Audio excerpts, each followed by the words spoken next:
1, 2, 3. As a guest on my channel, I have my husband Parker. He's been here before, so I'm welcoming him back. He was here doing my makeup a few months ago. You can check that out. I'll link it below. It's definitely something you want to see. So today's video is going to be about whether or not millennial marriages work.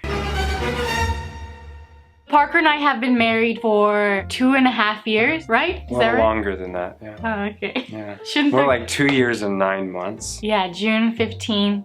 Maybe 2 years and 10 months. June 15th? No. Wow.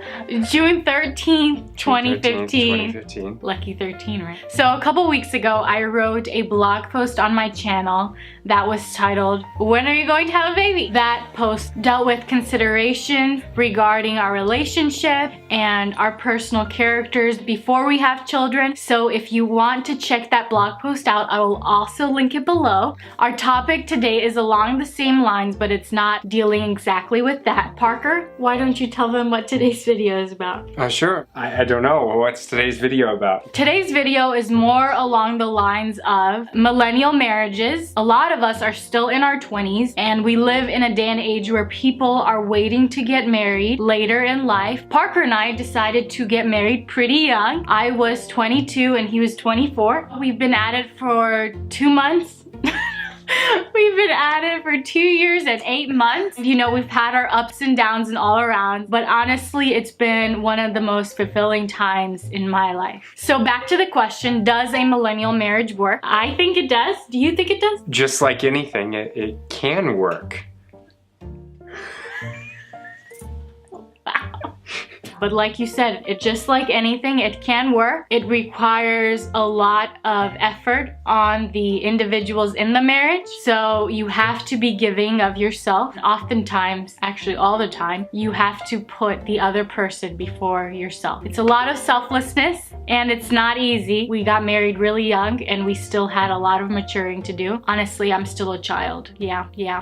We can be childish at times, but I think everyone has their streaks of being super mature and also childish. Everyone has little areas of growing to do. I think one of the biggest challenges of a marriage, I'm not sure if it's just a millennial marriage, at the beginning of marriage, is to realize a big piece of yourself is literally being given to another. And a lot of, new marriages have real challenges because both parties have to realize that they're literally putting themselves on the line as servants for the one that they're going into this deep relationship with. And unless that servanthood, that servant's heart is there are all these roadblocks that start coming up. Oh, I don't want to take out the trash today. Little things like, oh, I'm not going to walk the dog. I don't necessarily want to get up and make breakfast. I don't want the dog in the first place.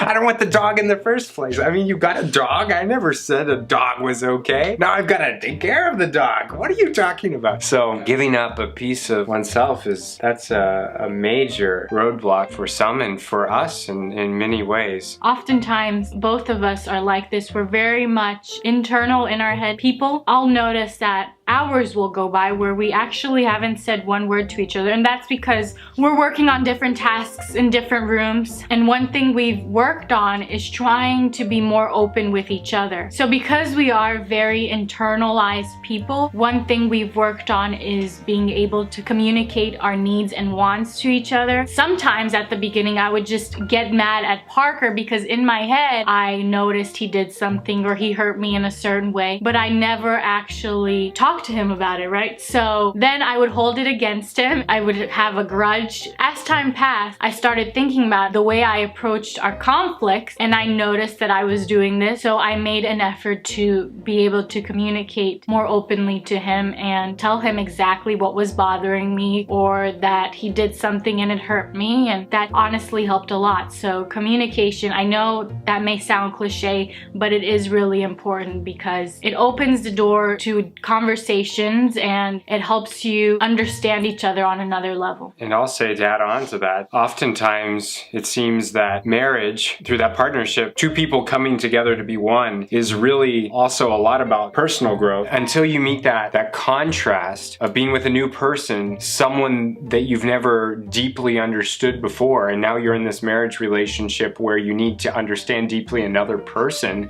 to be able to truly meet their needs, you start realizing maybe those areas in your life where you're inadequate or you haven't addressed before or you need growth and maturity in. So an example of this, which goes right along the lines of communication, is that when I was young, I would go off on my own to think and ponder and prepare and adjust and understand. And when it comes to being as one in a marriage relationship, it doesn't work to say I'm going to totally isolate myself into a corner, and by the way, I'm going to serve you at the same time, and by the way, I'm going to grow deeper in a relationship with you while staying isolated in a corner. It doesn't compute. So we're forced in the relationship to open up to the other and say, I'm imperfect to the other, and to say, I need to become more loving, more caring, more open, lest I give up my old self to enter a new self in marriage. It's not necessarily going to work. On communication, that's one of the areas that I can easily say is an area we've both been working on, and it wasn't a natural area that we just started marriage ready to go and perfectly prepared and totally in the zone. We're both type A personalities, so vulnerability doesn't come easy, and in a marriage you have to learn to be vulnerable and open up to each other. We want to be in control. Oftentimes at the beginning I found myself always wanting to point fingers and point out Parker's flaws, but thinking that I was this like perfect human being. It doesn't work in a marriage. Like, first you have to look at yourself, how you are approaching a situation and what your flaws are before you start pointing the finger at someone else. Take the log out of your own eye before you notice the speck in another's eye. I've definitely been working on that. I was mentioning, I'm like ready to point out what Maria did wrong and why she's imperfect and why it is I don't want to take out the doggy. And doggy.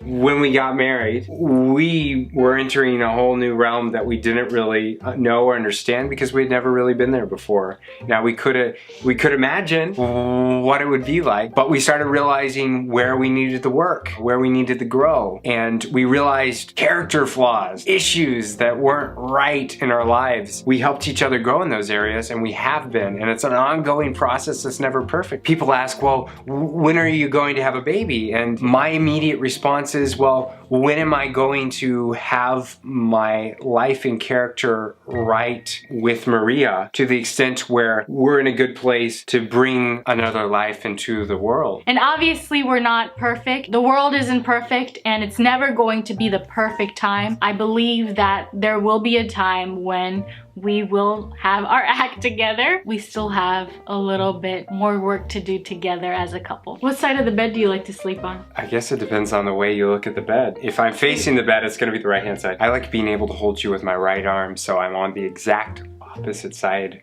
right now of where I should be. Yeah, but you're near the door. That's true. That's important to you. So does that mean that we need to switch sides? No, not necessarily. I mean, are you happy with the current arrangement? Man, I can sleep anywhere. As soon as my head hits the pillow, I'm out. When her head hits the pillow and she decides she's going to go to sleep, it immediately goes to snore, snore, snore. I don't snore. Do I? Heavy breathing.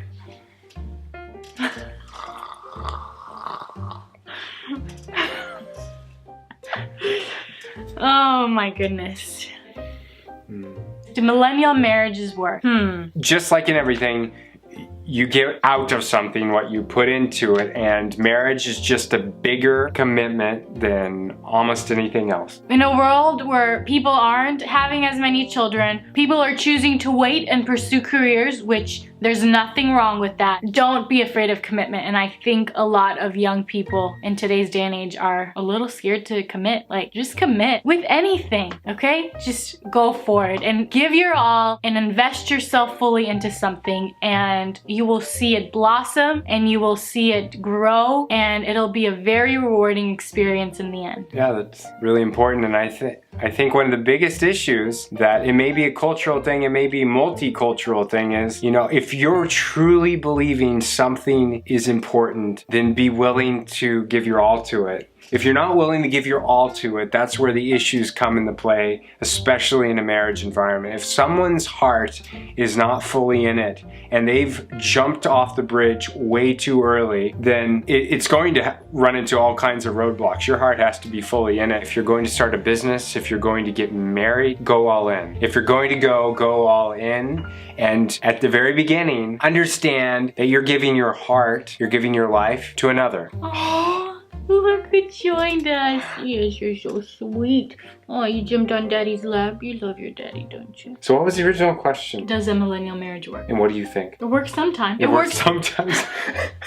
It works most of the times. It just requires a little oiling, and a little changing of the parts sometimes. No, I just lost my guess. No. Yes. No. What do you mean no? A little oiling. He just took a swig of wine. That's how much he likes being on Millennial Fashionista TV. It requires a little oil and a little changing of the part and a little filing down of egos and pride, and she's now become a marriage mechanic. and then these little hairs just become so endearing. Oh my goodness. He's got these little peach fuzz things on his ears, and I just love them. So does a millennial marriage work for you? In all seriousness. You're still sitting next to me, aren't you? Oh, whoa. People can be right next to each other, but that doesn't mean... Okay, you have two broken cars that are parked right next to each other and you can't turn them on. Does that mean they work? I'm just saying. You can't turn them on? Oh, I think we need some marriage counseling. Got a little too many sexual innuendos.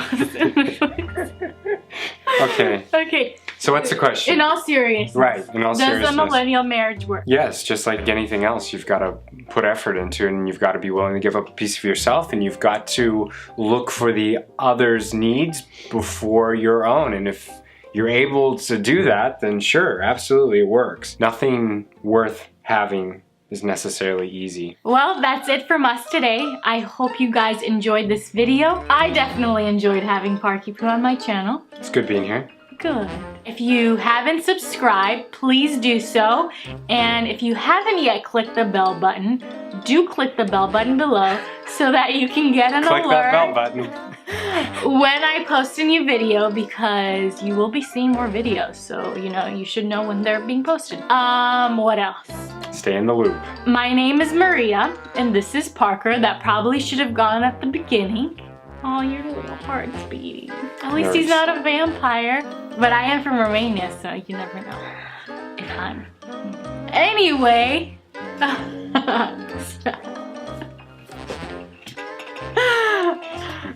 Thank you guys for watching. Ready to do it with me? Sure. Yeah. 1, 2, 3. Kisses, besos, pupich. Kisses, besos, pupich.